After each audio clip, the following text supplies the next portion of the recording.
livable right now. I mean, because wouldn't that be now then considered in the floodplain? Well, it's grandfathered in because it's already there. Right. Okay, that's what But we can roll up an RV or something, park it down there. And actually, this little patch of sun that's open right there, that's potential garden area right there for food. And maybe some medicine as well. What constitutes the floodplain? Well, you know, FEMA has maps, and you know they gauge like the 100-year flood or whatever. So in 1964 was the last big flood, and it took out all the bridges. You know, stuff. Too, Elk Creek too. Oh yeah, and it put downtown underwater. And then what year was that? 64. Yeah, there was a real freak event that happened, or you know, like really weird rain. You know, right. A lot of rain, and it just totally overwhelmed the river. It just flooded everybody out here and in southern Oregon, all the way down south too. All you know, throughout this area, right. And yeah,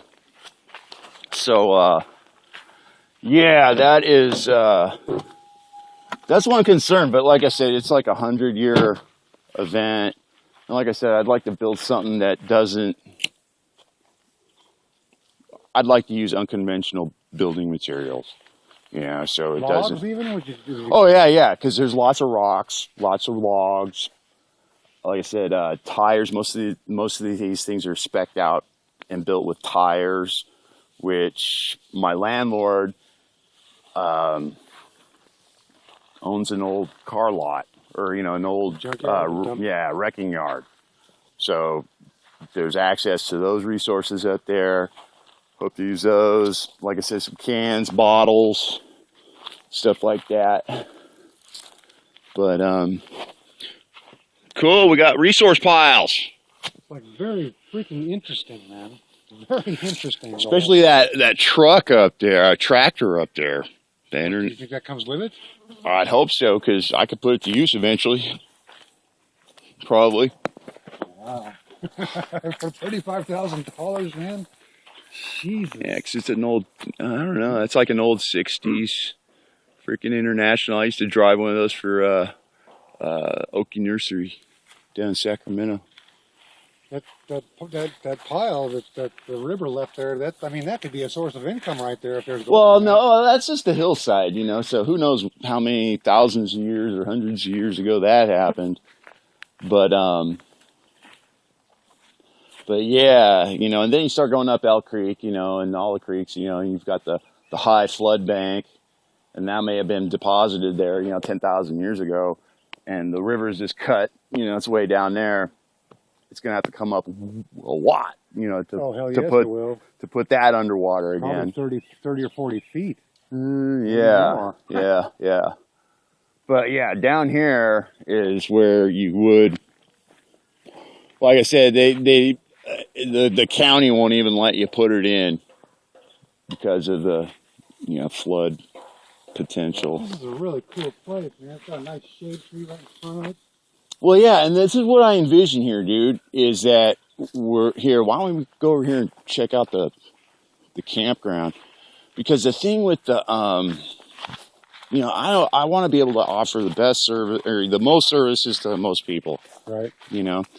So it'd be really cool to have like showers and a kitchen, a real kitchen over here, you know, for the miner camp. That's what I envision this property as, a miner camp.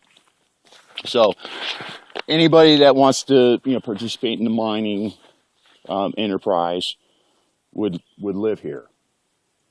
And one of our workplaces would be right across the street, right over here. Grab me a cigarette. And its proximity to this campground here is really cool because we can offer people, you know, if we have a lot of people like during the summer, because this, you know, it's a seasonal kind of thing. And I want people to come here from like back east or something, you know. Oh man, it'd be great if I could go out there and live and you know, earn a couple $1,000 or whatever, you know, so I could do my own RBE project in New York City or whatever, you know. So that's, you know, that's the goal here. So this, I don't know, there's probably like 35 camp spots in this forestry campground. Fucking cool, man. And there's no cost because I don't think there's even water here.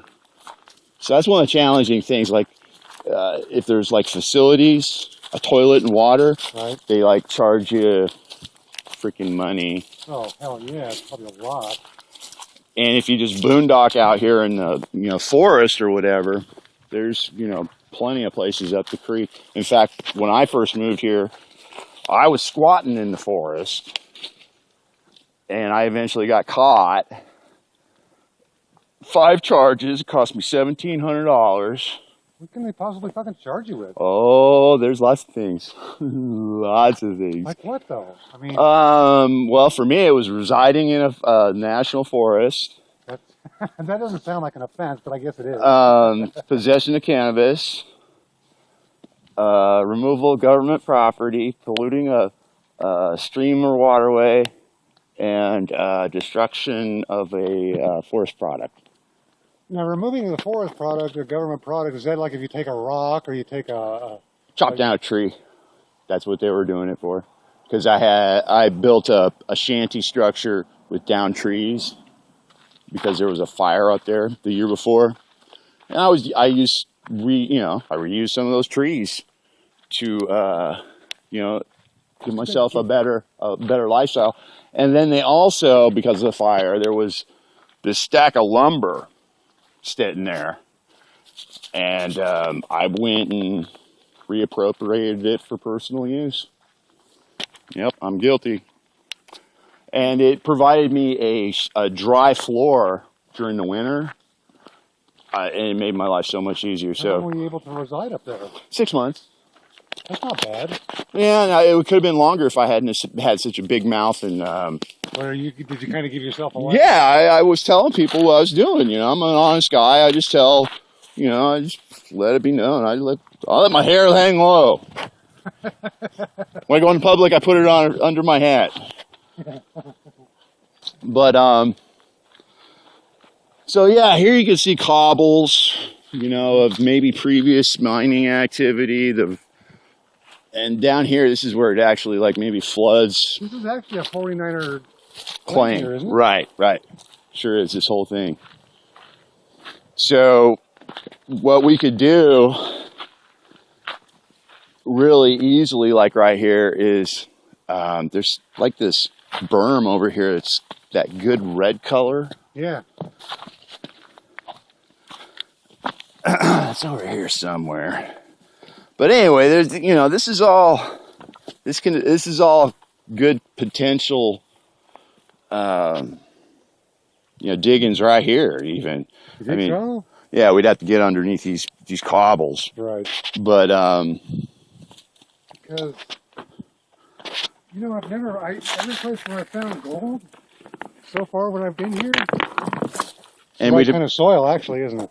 right, but you know, that's what, you know, you'd have to dig down in there and chuck all the big ones aside, throw the other stuff in the box, see what comes out. Gold's where you find it. Sure. Drives you nuts, doesn't it? Well, yeah, and then, you know, I mean, there's the places where it's more prevalent, but you know, it's. Well, there must be some around here because this is a claim. Oh yeah. McCracken wouldn't claim it unless there was something to it.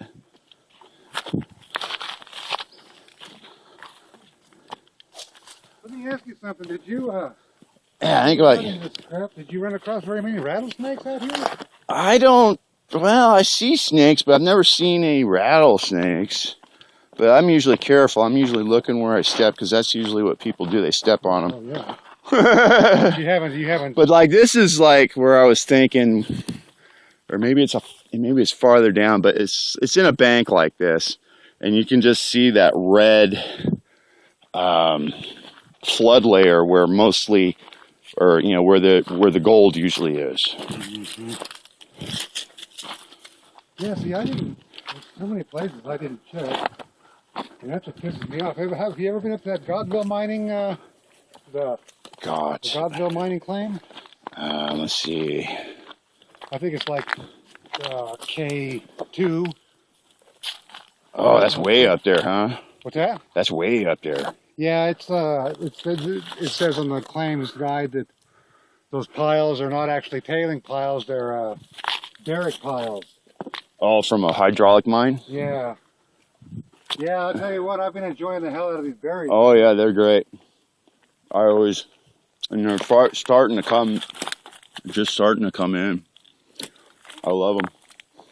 Bears love them too. That's why they come down here and hang out.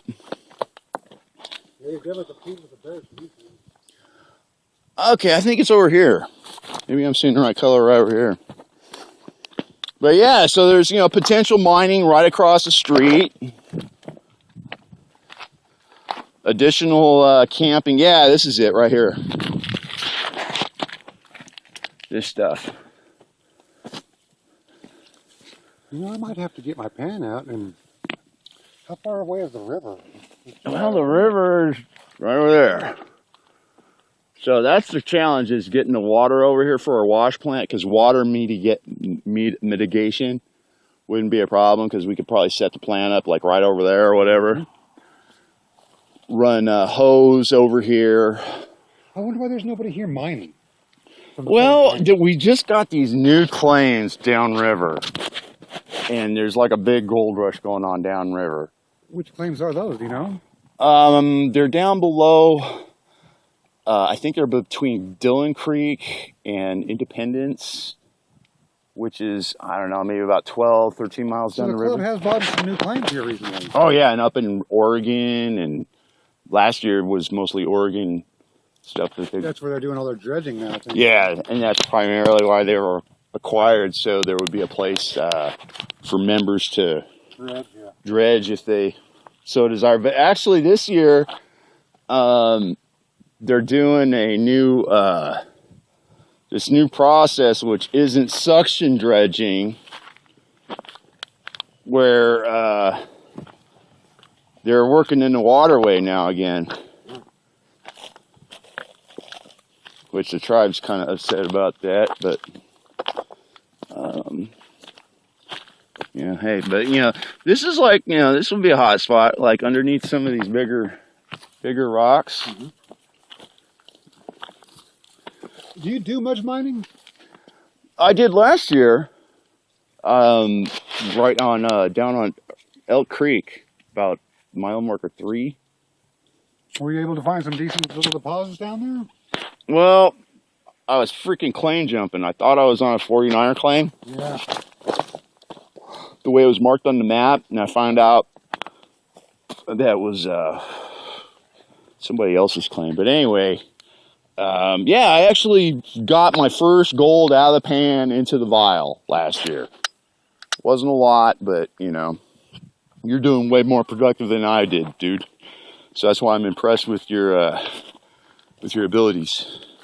Well, you know, I actually enjoy doing it, but like you said, you know, it's just hell to try to do it for a living. I mean, well, yeah, it's variable, and you know, and that's mostly what I want people to be able to do, you know, to be able to come here, live, and be able to do their art. You know, and I'm not sure, because most of us aren't motivated in that direction, because we've always been carpenters. We like to produce something practical, right? And we couldn't, you know, maybe do some of the great ideas, you know, we've had. So that's what this is all about.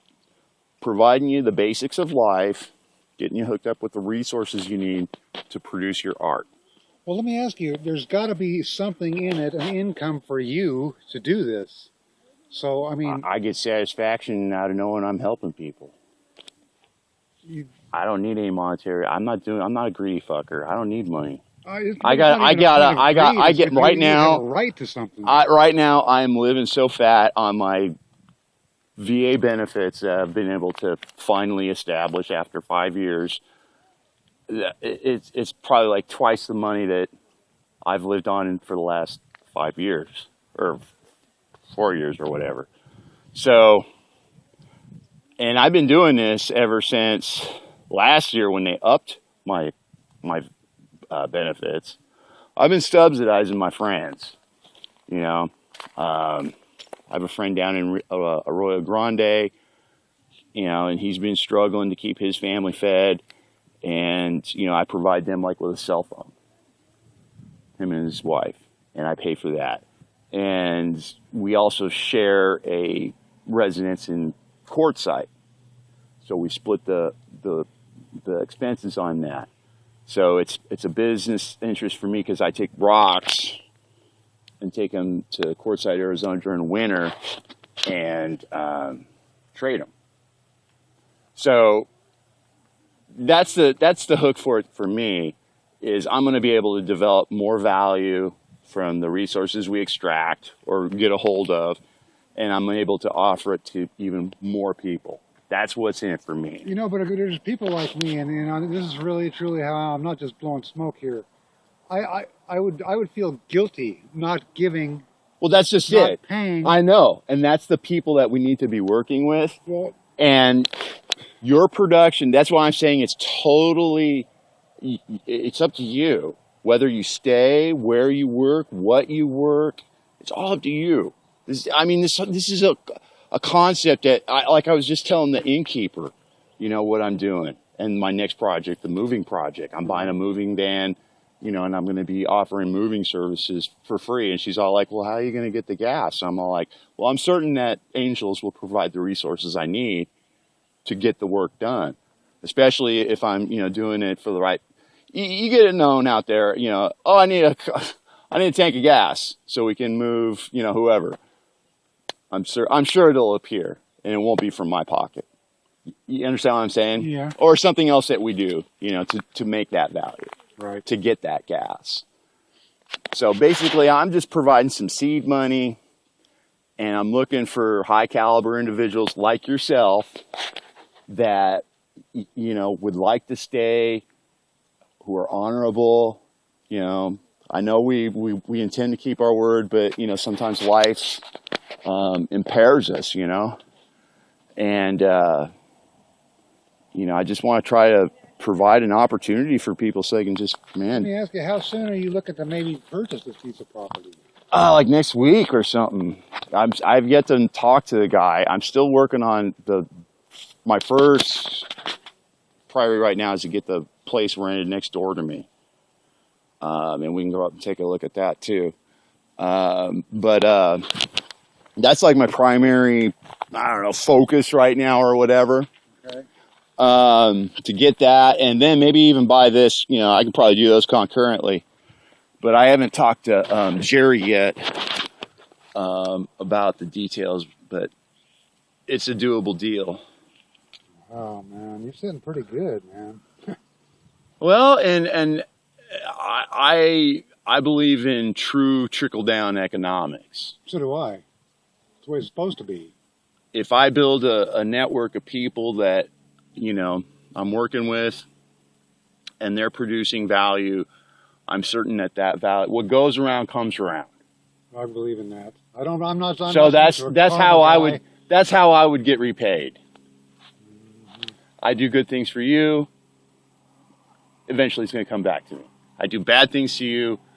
It's going to come back and bite me in the ass. You know what? I want to show you some pictures because when I tell you I'm a carpenter, I want you to see some pictures that I've got on my computer here, and some stuff that I've built, and you'll be able to see what I.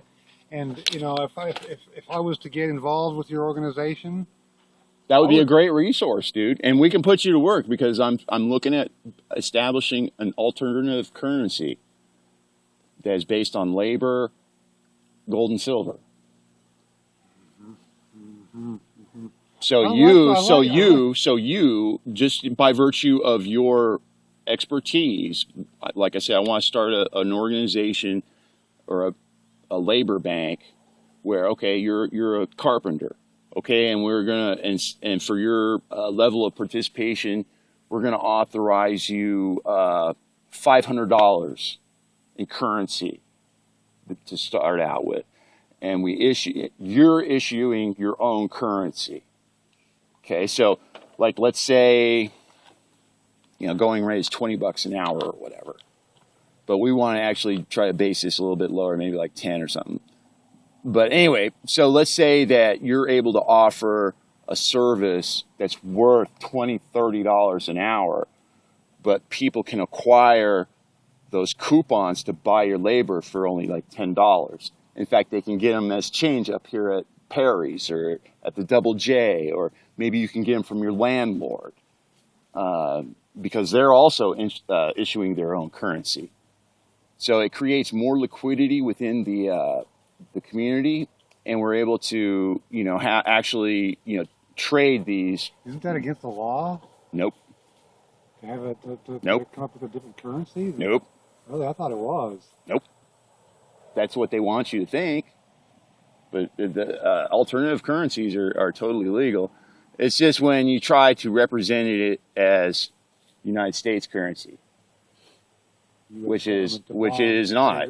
I mean, I can choose to pay you in dollars. I can choose to pay you in euros. I can choose to pay you in pesos, gold, whatever. I mean, that's your choice, right?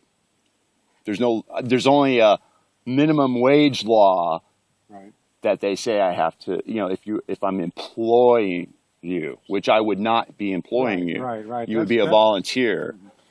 And, and like I said,